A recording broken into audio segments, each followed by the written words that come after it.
If you are a low-income earner, then this video will enlighten you with the ideal order on where you should put your money after paying your basic bills. Emergency fund. I know it might sound like common advice, but trust me, it's the foundation of your financial security. An emergency fund is like your financial safety net. It's the money you set aside for unexpected expenses, car repairs, medical bills, or anything life throws at you. Start by figuring out your monthly living expenses. This includes rent, utilities, groceries, and any other bills you have. Once you have that number, aim to save at least 3 to 6 months or 12 months worth of living expenses. This might take some time, especially on a tight budget, but it's crucial. Why is this so important? Well, think of it this way. Without an emergency fund, if your car breaks down or you have a medical emergency, you might have to take on high-interest debt to cover the costs. Having that emergency fund allows you to handle these situations without derailing your long-term financial goals. For example, if your monthly living expenses amount to $2,000, a 3-month emergency fund would be $6,000, a 6-month fund would be $12,000, and a 12-month would be $24,000. Now, where should you keep your emergency fund? Look for a high-yield savings account from reputable online savings accounts like SoFi, or in a money market mutual fund like Charles Schwab, as they offer high interest rates compared to your normal checking account. It's not going to make you rich with interest, but it's easily accessible when you need it. So, focus on building this fund gradually, allocating a portion of your income to savings until you reach your goal. Plus, it's a safe place for your money. 2. Employer-sponsored retirement accounts. In the US, they offer the 401k account, and in the UK, they offer pension contributions. So if your employer offers a retirement savings plan, take full advantage, especially if there's a company match. Why? Employer matches are essentially free money, providing an immediate return on your investment. Many employers offer a match on your contributions, which means they'll kick in some extra cash based on what you put in. Let me break it down. For instance, your annual income is $30,000 and your employer offers a 50% match on your contributions up to 6% of your salary. If you contribute 6% of your $30,000 income, it amounts to $1,800 annually. With the 50% match, your employer would contribute an additional $900, bringing the total annual contribution to your retirement account to $2,700. This means that, effectively, you are saving $2,700 for retirement, while only contributing $1,800 from your own income. Essentially, you doubled your money without any market risk or complex investment decisions. This is why getting the employer match is often emphasized. It's a powerful way to supercharge your retirement savings without having to contribute more of your own money. I know money might be tight, but try to contribute at least enough to get the full employer match. It's a fantastic perk that can significantly boost your retirement savings. The beauty is that money comes out of your paycheck before taxes, so you're also reducing your taxable income. If your employer doesn't offer a retirement plan, don't worry. You can skip this step and move on to the next one. We'll get back to retirement savings shortly. 3. Debt repayment. Okay, so you're saving for emergencies and you're taking advantage of that sweet employer match. Fantastic. Now let's tackle something that might be holding you back: debt. Debt can be a real financial burden, especially high-interest debt like credit cards or personal loans. It's like carrying around an anchor that's keeping you from sailing smoothly towards your financial goals. So it's time to start chipping away at it. First, make a list of all your debts: credit cards, student loans, car loans, whatever you've got, noting their interest rates and minimum monthly payments. Looking at the interest rates, the higher the rate, the more it's costing you over time. So start by prioritizing paying off the high-interest debts first. I get it. Paying off debt can be tough when money is tight, but a great way to do it is by using either the debt snowball or debt avalanche method in paying off your debt. In the debt avalanche method, your focus is on paying off the debt with the highest interest rate first, saving you the most money in interest over time. And in the debt snowball method, you're paying off the smallest debt first, providing a psychological boost as you eliminate individual debts. Cutting unnecessary expenses is key here. Look at your budget.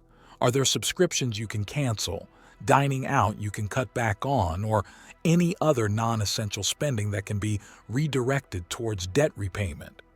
Every little bit helps. Once you've paid off one debt, take that money and apply it to the next one. It's like a financial domino effect working in your favor. As you eliminate debts, you free up more money for investing and building wealth. 4. Individual Retirement Account, IRA.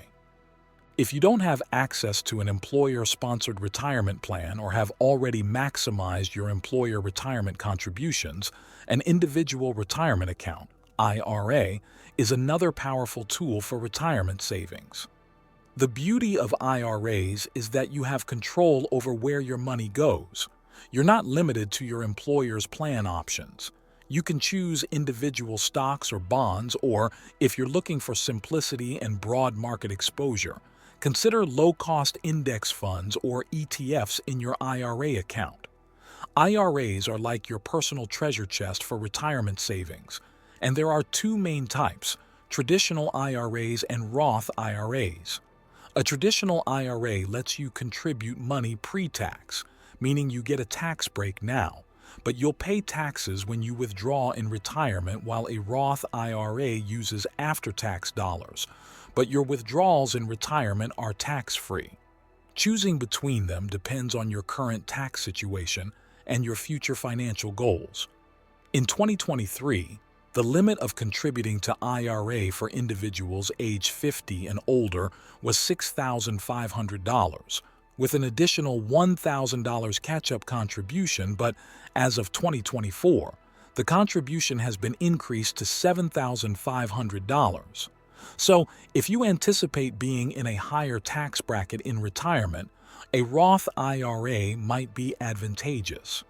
Conversely, if you expect to be in a lower tax bracket, a traditional IRA may offer more immediate tax benefits. 5.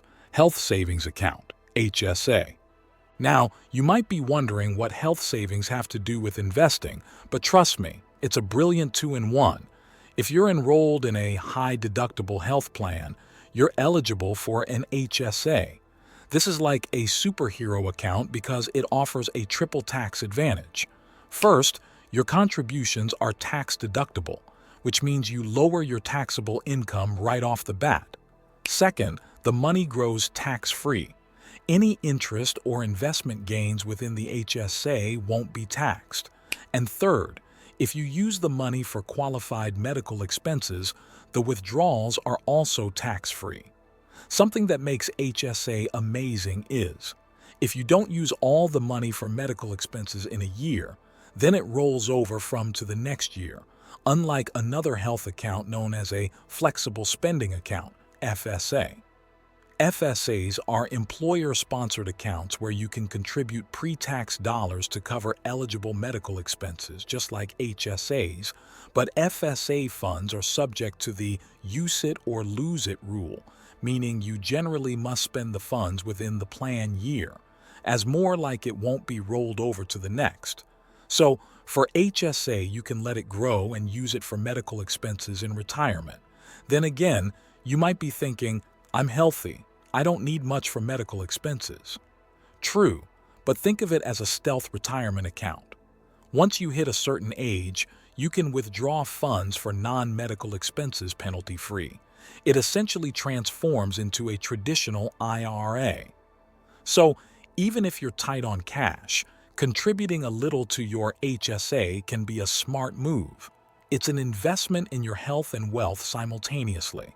Plus, it's a unique way to diversify your investment strategy beyond the typical retirement accounts. Consider your healthcare needs and preferences when choosing between an HSA and FSA. 6. Low-cost, diversified investments. Once you've addressed foundational financial aspects like emergency funds and retirement accounts, consider investing in low-cost, diversified vehicles such as index funds or exchange-traded funds, ETFs, as a low-income earner. These investments provide exposure to a broad range of assets, spreading risk, and potentially offering steady, long-term growth, as investing in individual stocks can be risky, not to mention expensive. They are like investment baskets that hold a mix of stocks representing a particular market index, like the S&P 500. What makes them great? First, they're diversified as you're not putting all your eggs in one basket, meaning your investment risks are spread out. Second, they're low cost as these funds passively track an index, meaning there's no expensive fund manager actively buying and selling stocks. Lastly, they have lower fees, meaning more of your money stays in your pocket. The expense ratio, or the annual fee as a percentage of assets, is a crucial factor. Vanguard and Fidelity, for example, offer index funds with expense ratios as low as 0.03%. If you invest $10,000 in an index fund with a 0.03% expense ratio, you'll pay only $3 in fees annually. Now, which one to choose? Index funds and ETFs essentially do the same thing, but ETFs trade on the stock exchange like individual stocks.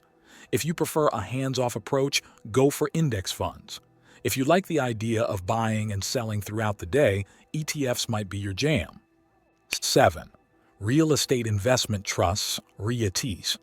For low-income earners interested in real estate but lacking the resources for property ownership, REITs present an accessible alternative. REITs are an accessible way for low-income earners to invest in real estate without the high costs and responsibilities associated with property ownership. REITs are companies that own, operate, or finance income-generating real estate.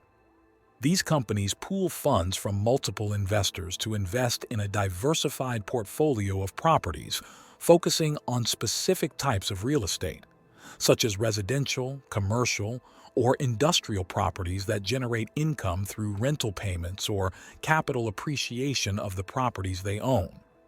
REITs are required to distribute at least 90% of their taxable income to shareholders in the form of dividends, making them attractive for income-focused investors. For instance, if you invest $1,000 with a dividend yield of 5%, you could potentially receive $50 in annual dividends and receive even more in dividends if you invest more. Also, the ability to reinvest these dividends can compound your returns over time. Unlike investing in physical real estate, you don't need a substantial upfront investment, and you benefit from professional management and liquidity. However, it's crucial to research and choose carefully. Different types of REITs have varying risk profiles, and economic conditions can impact their performance. Look for REITs with a history of consistent dividends, sound management, and a diversified portfolio. Additionally, understand the tax implications of REIT investments, as dividends from REITs are generally taxed at your ordinary income tax rate. 8. Side income ventures. Cultivating side income ventures is a strategic move for low-income earners, providing a means to supplement their earnings and enhance financial stability. This can involve exploring freelance opportunities, consulting, or even delving into small businesses. Some may cost you to start and others may cost $0. One great side income venture is selling digital products, which offers a modern twist to earning income off the internet, tapping into the digital economy, and costing you $0 to $50 to start. Selling digital products, such as ebooks, online courses, or graphic design templates, provides a scalable and potentially passive income stream. The best thing about selling digital products is that they let you earn income even when you aren't actively there. Essentially, you are earning money while you sleep. You create the product once, and you will continuously earn from it passively. For instance, Someone skilled in graphic design could offer freelance services while creating and selling digital assets on platforms like Etsy or through their website. This dual strategy allows individuals to diversify their income sources, balancing the immediacy of traditional side gigs with the long-term potential for earnings through the sale of digital goods, thereby fostering a more resilient and adaptable financial portfolio. Yes, side income ventures require time and effort, but they can significantly contribute to your financial stability and provide additional funds for investing, debt repayment, or targeted savings accounts. Additionally, side ventures can sometimes turn into full-time opportunities, offering long-term financial benefits. If you want to learn more about where to put your money, check out these videos. Thank you for watching.